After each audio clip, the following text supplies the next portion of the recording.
Yeah, this is a book which I spoke about it before, but it's so much more about what is going on.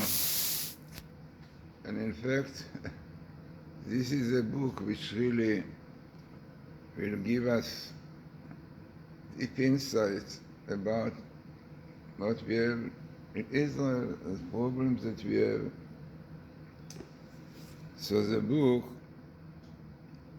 is about the ideological conflict between Israel and the Palestinians in the past and today.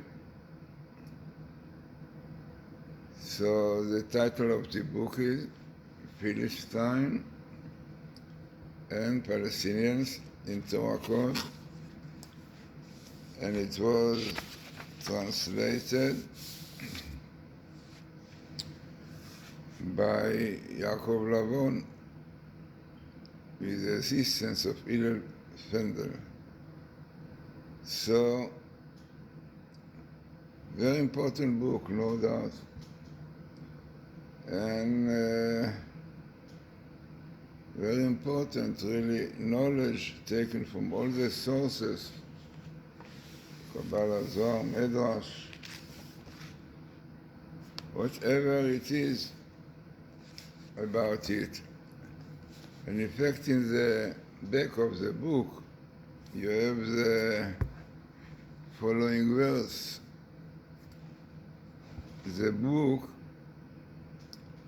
is an attempt to demonstrate how God's providence works to guide the course of world history with a view in mind of throwing some light on present events in order to understand our own days. We must first step back some 4,000 years and investigate the Philistines, a nation which has dogged the Jewish people's steps since the days of Abraham, our father, and which our Savior tells us will continue to do so until the coming of the Messiah.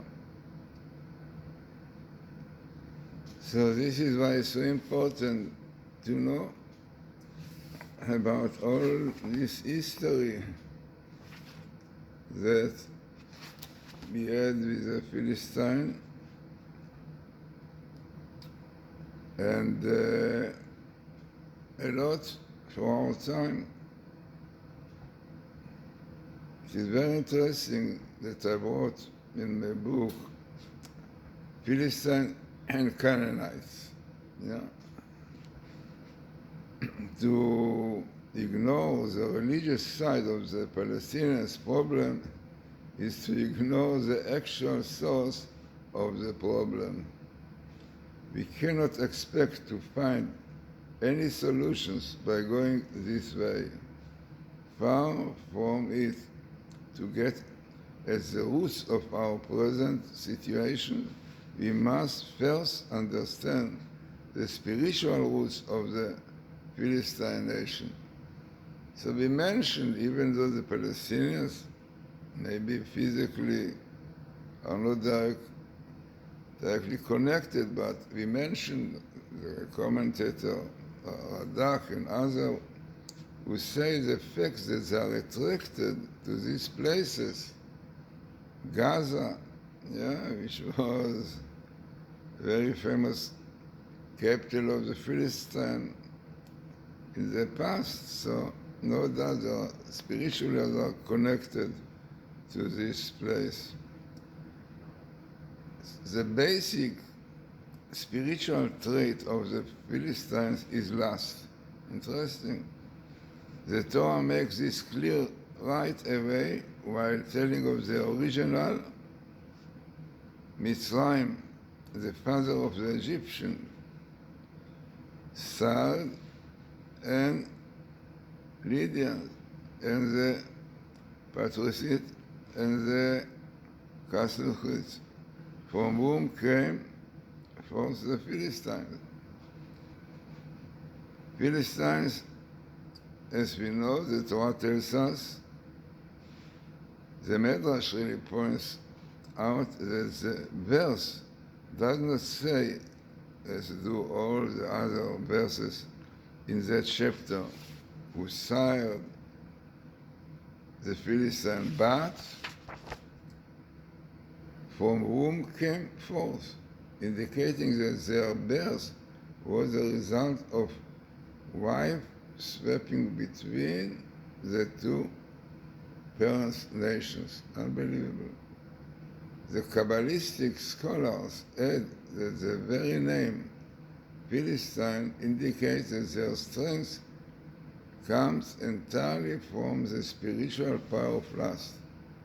The root of the name Plishtim is palosh, a root whose basic meaning is open at both ends. The indication, explains the Kabbalist, is that the Philistine character has no place in it that is inaccessible to the spirit of lust.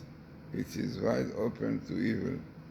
Amazing, we saw their behaving, the Hamas, frightening, raping, and we saw what they did. Clearly confirms it what our rabbis tell us.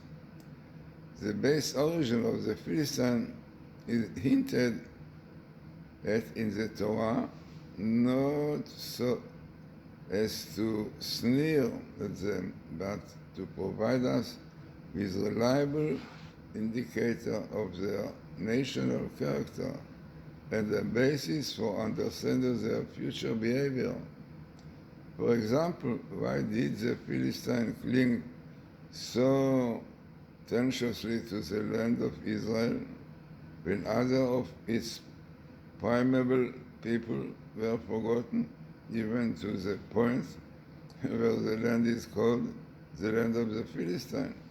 And why, in the same breath, is it called both for the land of the Canaanites? This is by no means accidental. The Torah shows us why the Holy Land is called the land of Canaan. Firstly, more even than with the Philistines, the spiritual essence of the Canaanites was unbridled lust, and through Earth Israel, on the one hand, is capable of being the Holy Land. It is also the place where the spirit of lust most clings when the Jewish people are living there, or when they have learned to desire material possession instead of Torah and mitzvot. What more suitable home could there be for Canaan, a nation whose very essence is lust? But what is the connection between the Canaanites and the Philistines?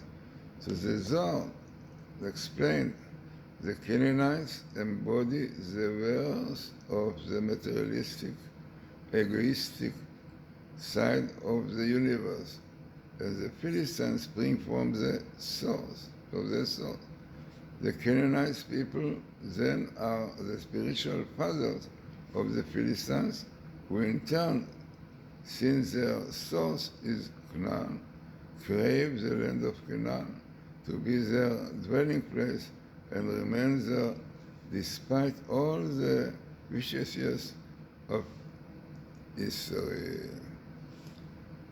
The strong link that the Philistines have to the land of Israel will not easily be broken. Then all the plans that are presently being offered to defeat them by natural means are worthless, as indeed the news shown us daily.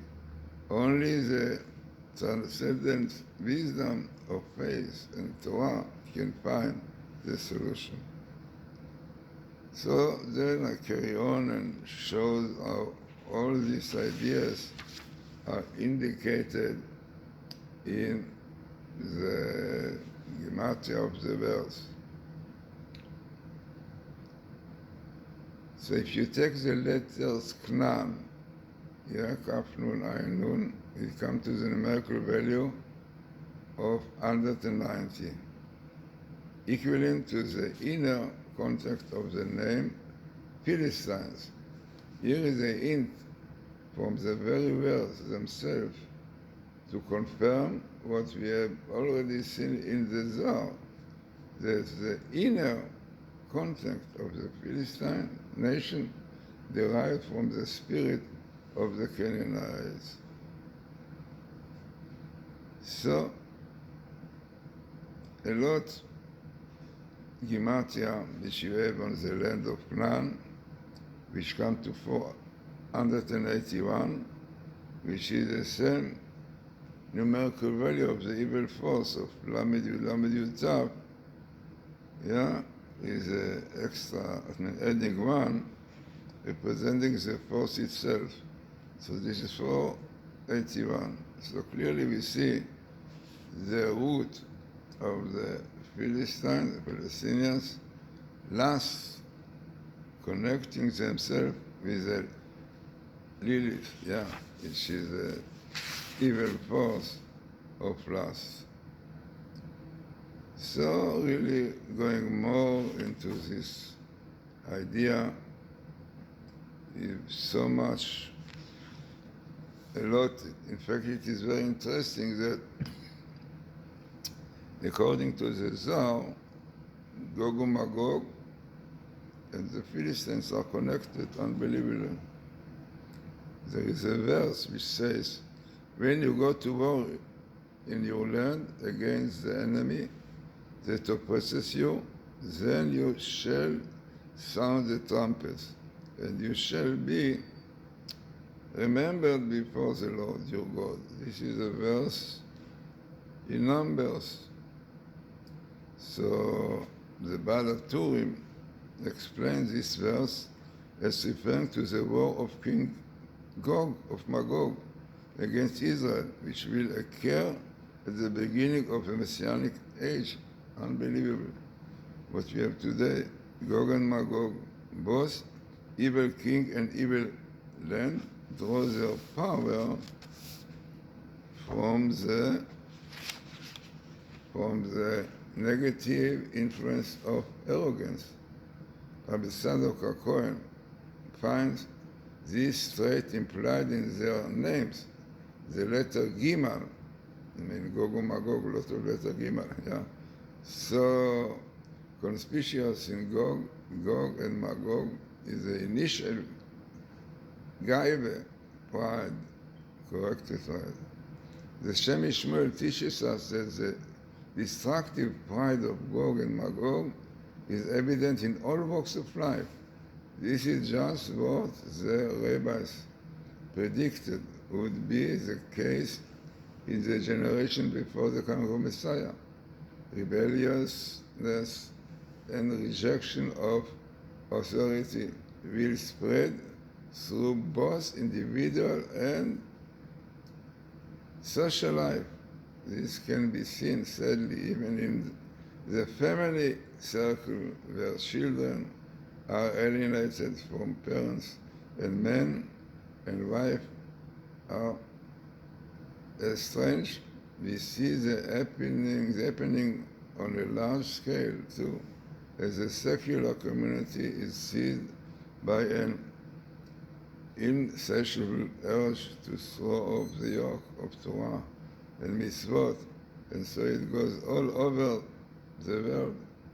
As for example, the Eastern European nations and others shake off communist domination. King David refers to exactly the phenomena in the second chapter of Psalm. Why are the nations in an uproar? The kings take counsel together against the land and against his anointed one, saying, let us break their bonds and cast away their cords from us. There's a beautiful medrash about this, which says the following. The medrash teaches us that cord is a reference to the straps of tefillin, unbelievable, which are fundamental expression of our acceptance of God, sovereignty over the world, and constitute a symbol of Jewish service of God. So according to the quite famous book by Moshe Epstein, the verse quoted above tells of how the Philistines will lead the rebellion against the kingdom of heaven in the time of Messiah footfall. But there is no real contradiction between these two opinions, for the evil of arrogance represented by Gog and Magog at times become manifested in their nations too. For example, the famous battle between David and Goliath is fundamentally the same battle as there between the Jewish people and Gog and Magog. Goliath, the Philistine, embodies the force of arrogance, and he was unique in this strange, as the Medrash says, two strong men have arisen in the world, one among Israel, one and the other among the nations. Shimshon, from Samson, from among the Jews, and Goliath among the nations. So we know the story with David and Goliath. All is a symbol to our time, that not in strength we are winning, but with the help of God. So, as I said, a lot more about our situation in Israel.